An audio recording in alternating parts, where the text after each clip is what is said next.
Hello, story lovers, and welcome to another episode of Around the World in 40 Tales. My name is Doreen Vanderstoop, and I am here today with my fellow Storytelling Alberta member, Jim Martin. Welcome, Jim. Nice to be here, Doreen. Great to have you with us today. So, Jim is going to share a story from right here in Alberta about retirement called The Road to Retirement. Now, I'd like to tell you a little bit more about Jim before we get started. Jim is now based in Red Deer, Alberta, but he's originally from Saskatchewan, where his first job was as a shrimp fisherman. Yes, a shrimp fisherman in Saskatchewan. It's true. Ask him about it sometime. His career in structural engineering took him and his wife, Sandy, and two daughters to dam construction projects throughout Western Canada and Africa. Jim and Sandy are now retired, and if COVID ever gives up, he and other tellers will host a launch event for the newly minted Red Deer chapter of Storytelling Alberta. And we all look forward to that. Now, before we get to Jim's story, we'd like to acknowledge that our organization operates on the traditional territories of the Indigenous signatories to Treaties 4, 6, 7, 8, and 10. We also walk in the footsteps of the people of the Métis settlements and the Métis Nation of Alberta. We are all treaty people. May we live with respect for this land and between all nations. Jim, please take it away. Thank you, Doreen. Thanks for the introduction. As she said, I'm going to tell you a little bit of story about the road to retirement. And that road is not easy sometimes, lots of potholes. The day you retire, you tend to lose your identity. Maybe you referred to yourself as a carpenter or nurse or engineer, but once you retire, you're just retired like so many other people. And you lose a lot of your friends. At the retirement party, they all shake your hand and say, we'll keep in touch. But they very seldom do. And now you got 8 to 10 hours at home to find something meaningful to do. Well, I got the shed out back and saw up some lumber and do various things. It's kind of lonely back there, and about every hour or so, I'm up at the house for coffee and cookies. And my wife, she's allergic to sawdust, so she starts coughing and snorting and produce a little conflict. So I thought, well, I better go find something else meaningful to do. I had a guitar from 30 years ago, so I got it down and got it tuned up. And the neighbor down the road, she does guitar lessons, so she taught me a little. So I plucked and I strummed and plucked and strummed. And after a couple of months, I asked her, how am I doing? She says, well, everybody progresses at their own rate. So I plucked and strummed and plucked and strummed a little more. Everybody progresses at their own rate. Well, I thought maybe music wasn't my forte. So I went online and I found Red Deer College summer series, and it's week-long courses on art.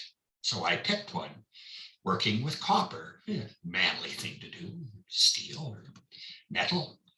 In the first few days, she taught us how to cut copper and bend it and distress it and drill it. And then a few days in, she says, here's a bunch of copper and some cloth and balls and bangles, and make an object of art. So we worked in our own corners all day. And the next morning, all our projects were lined up and she was going to have a show and tell. So she'd go along to each one of the projects and lift the cover. And, there was some beautiful things there. Vases made out of copper and fabric intertwined. And there was some real artists there. And then she came to mine. She uncovered it. She looked at it and she says, you're an engineer, aren't you? I says, why do you ask? She says, you made a box, a square box. Where's the art in that? Well, I got into explaining it's the proportion of the size to the volume. And I was heavy into Pythagoras theorem. And she says, I don't see the art in a box. And she moved on. So did I.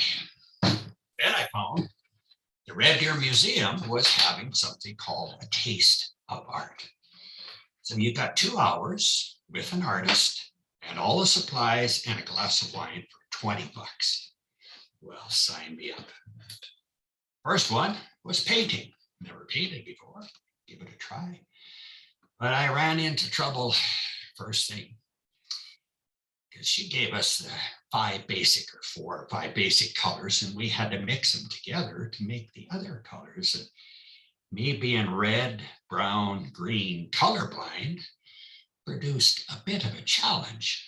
My daughter was with me and her friend. She's got a sense of humor and she's a bit of an arse. Well, I asked her where green was and she'd say, oh, it's there, Dad. I asked her again over a few minutes later, oh, it's over there, Dad. Oh, it's over there.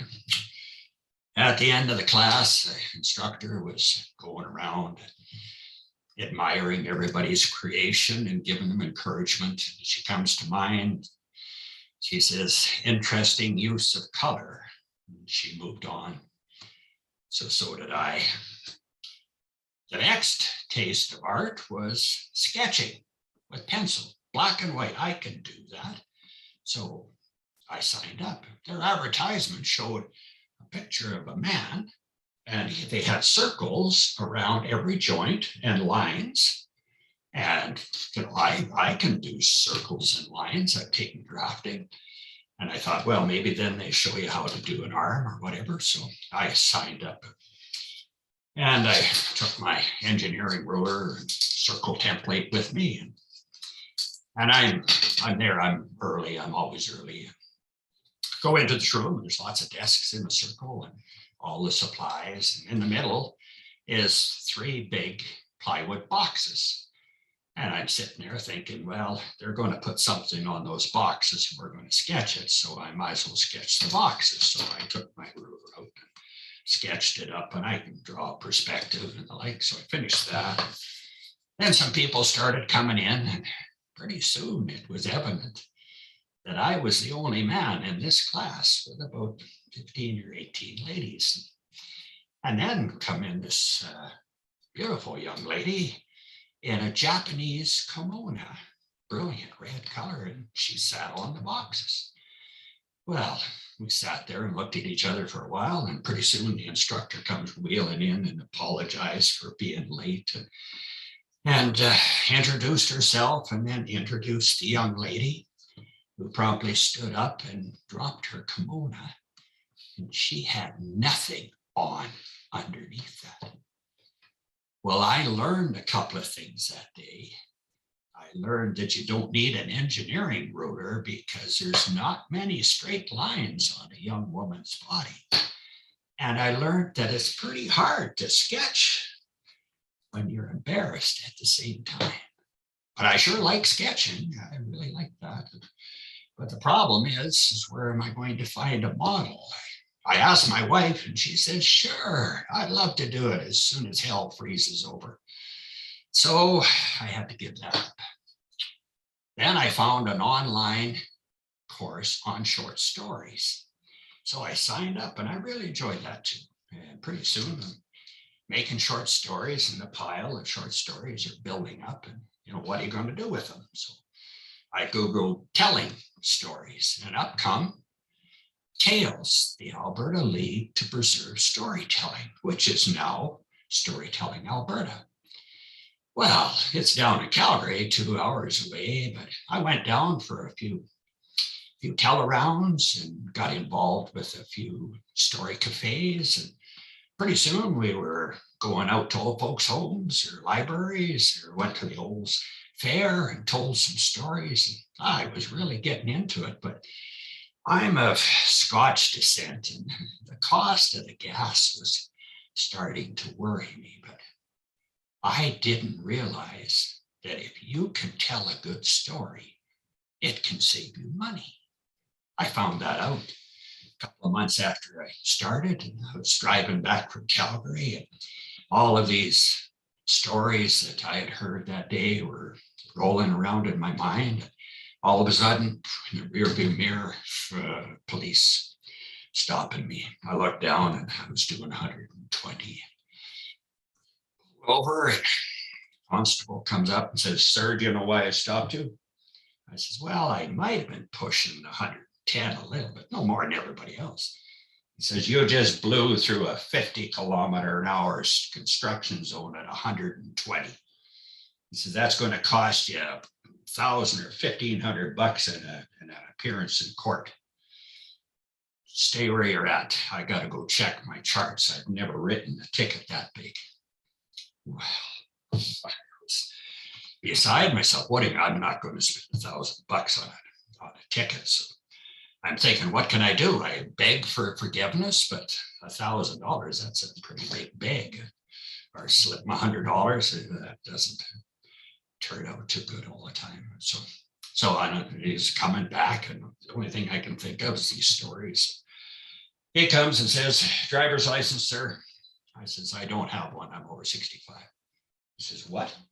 I says, "I'm over 65. I don't need a driver's license." He says, "That's a fishing license, sir. Everybody that drives a car has to have a license." I says, "Well, I think you might be mistaken, because a couple of years ago, I had this little accident and I had to go to court. And the judge, he was up there just ranting and raving. I didn't have my hearing aids in that day, so I didn't really follow what he was saying. But I know at the end, he held up my driver's license and he says, "You're not going to need this anymore. So I don't need a license." Constable shakes his head and says, "Give me the registration for your car." I said, "It's not my car." He says, "Why aren't you driving your own car?" I says, "Well, a couple of years ago, I had a little bit of Alzheimer's and my daughter thought I shouldn't be driving. So she took the car, but I'm all over it now. But now they got used to having 3 cars for the 2 of them. So I don't have a car." And I had talked to my buddy up at Airdrie.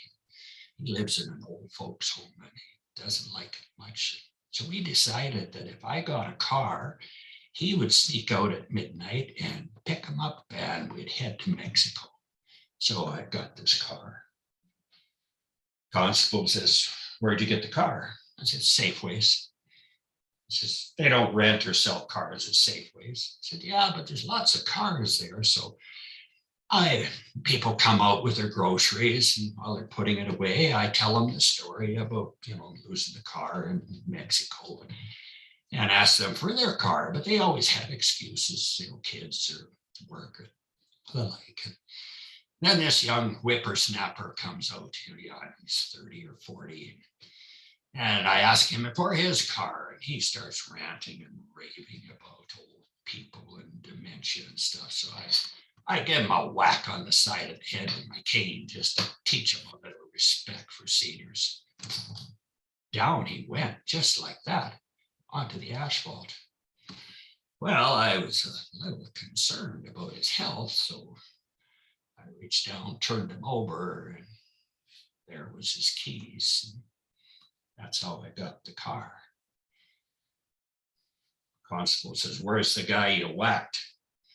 I says, "Well, like I said, I was concerned about his health. People driving never pay attention anymore. So I stuffed him in the trunk. He's back there now. Haven't heard from him for an hour or so, but I'm sure he's just sleeping." So Constable unhooked his revolver.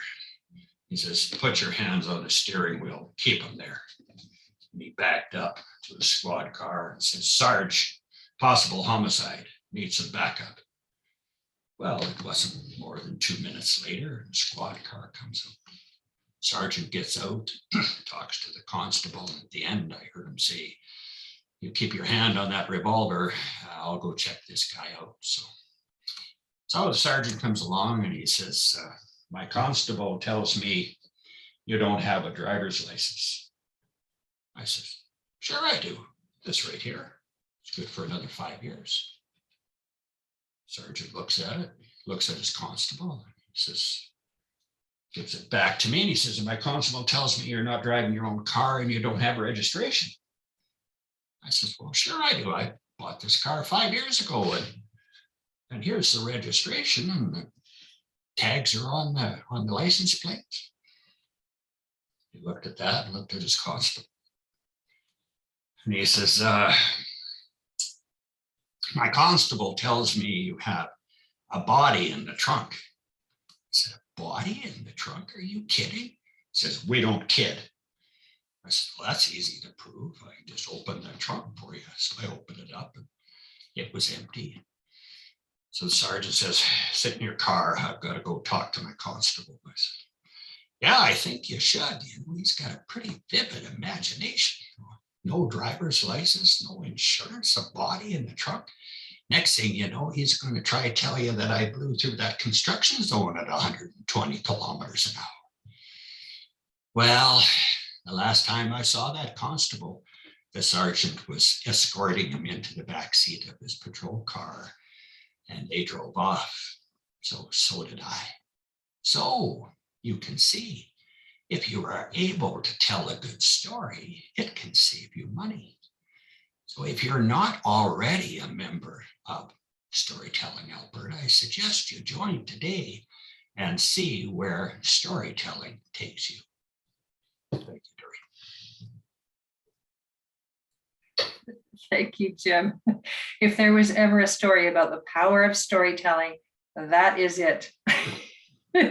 Thank you so much for your gift of story today. That was wonderful, Jim. So if somebody wants to reach out to Jim or anybody to Storytelling Alberta, you can reach us at info@storytellingalberta.com. And do check out all our story offerings on our YouTube channel. You can get to those videos through our website, storytellingalberta.com. Check them all out.